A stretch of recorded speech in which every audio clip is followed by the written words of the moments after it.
fait, tout est drainé. Là, il y avait un fossé drainé, il y a un abreuvoir béton en bas, et puis sur le palier, il y a le ruisseau, donc il y a l'abreuvoir béton là. Il y a l'abreuvoir. Voilà, Dabadi Romain, éleveur à Cantaus, dans les Hautes-Pyrénées, piémont pyrénéen, à 600 mètres d'altitude. Éleveur en blonde d'Aquitaine, en association avec mon père. Donc moi je suis installé depuis 2018 et lui était agriculteur depuis 1992, installé depuis 1992. Donc on pratique le plein air, à ce jour sur une cinquantaine de bêtes. Sur ce lot on va avoir une quinzaine de bêtes sur 12 hectares, avec l'abreuvement sur place au niveau d'un abreuvoir béton sur récupération de sources. Sur cet îlot, tout le terrain est pratiquement drainé, surtout la partie basse qui sert pour l'alimentation des animaux avec des nourrisseurs. L'alimentation se fait à volonté en rubanage, foin. Pour tout ce qui va être au niveau du soin des animaux, il y a une cabane qui peut servir pour dormir ou pour coincer des animaux. Sur le bas de la parcelle, il y a un parc de contention, aussi pour regrouper, contenir. Après, nous sommes sur un effectif de 180 vélages, avec en majorité blonde d'Aquitaine et quelques limousines. 170 hectares de SAU sur 52 parcelles situées aux alentours de l'exploitation. Aujourd'hui, nous avons 3 lots de vaches d'or qui a diminué avec le bâtiment, mais avant on était sur plus de lots.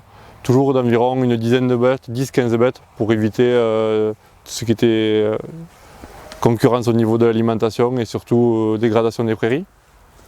Sur ce lot, que je n'ai pas présenté, il y a toute la lisière là-bas du bois qui est clôturé, en plus d'un abri.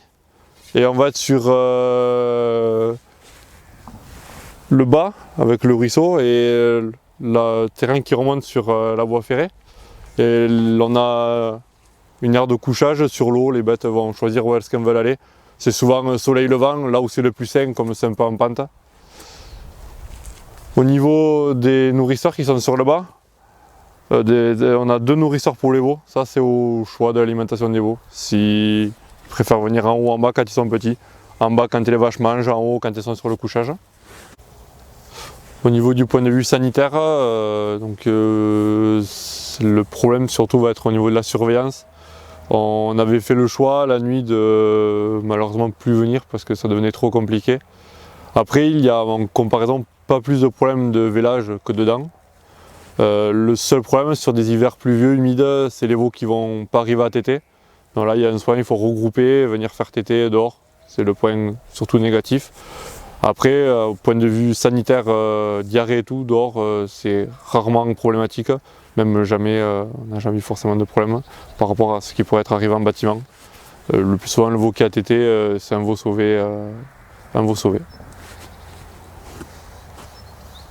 Au point de vue des prairies, on va passer plus d'entretien, bien sûr. La herse, rapport engrais, c'est phosphore potassium au printemps. Et autour des nourrisseurs, remettre en état,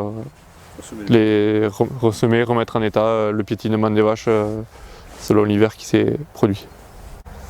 Au niveau des clôtures, bon, il y a bien sûr un entretien particulier, surtout quand on passe dans les bois pour éviter d'avoir des problèmes. C'est tout en solide fil de fer.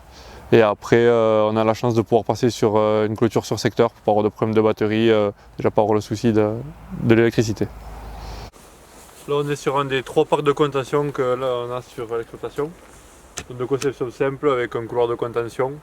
Celui-là il est divisable en 2 parties pour trier les animaux. Tous nos parcs sont situés entre plusieurs parcelles, dans des lieux de passage, pour que les bêtes soient habituées à y passer tout le temps sans être contenues. Ce qui permet les jours de contention, prophylaxie ou de besoin, qu'elles soient habituées à suivre. Celui-là dessus c'est le plus simple qu'on a. On en a où on a fait des pré-parcs d'attente pour stocker les vaches avant de les faire rentrer dans le parc pour que ça soit plus simple à contenir. Donc, le plein air intégral sur notre exploitation a été maintenu déjà par un choix économique, car au niveau d'amortissement il n'y a rien. Les principaux frais sur l'alimentation, qui va être peut-être supérieur à un bâtiment. Au niveau des problèmes, ça va être surtout sur des hivers humides, parce que bon, quand des hivers secs, froids, les vaches ne le craignent pas, c'est surtout quand il va faire beaucoup de pluie, le sol qui est détrempé, ça peut amener des problèmes au niveau des premières tétées, des mamelles sales. Et après, au niveau des problèmes de contention, ça va être peut-être le principal problème pour ramener les vaches, des veaux qui ne têtent pas ou sur des retournements de matrice, venir faire le soin, la surveillance, les vaches peut-être qui ne sont pas toute la journée devant nous comme dans un bâtiment.